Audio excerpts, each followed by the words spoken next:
Take a live look outside from the top of the Mark Hopkins Hotel in San Francisco, where those winds are not going down without a fight tonight.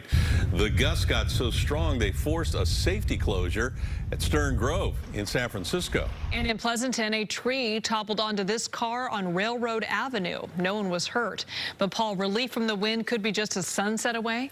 Yeah, once the sun goes down, we're going to see those winds relaxing, or feel those winds relaxing more accurately. And I think the strongest gusts are already in the rearview mirror for us. Currently, the sustained winds are mostly in the 15 to 25 mile an hour range. The strongest sustained wind is in Fairfield, still at 31 miles an hour. That's significant. The gusts have also been dying down for most locations. Now, it's still breezy out there, 20 to 30, even close to 40 mile an hour wind gusts around Fairfield.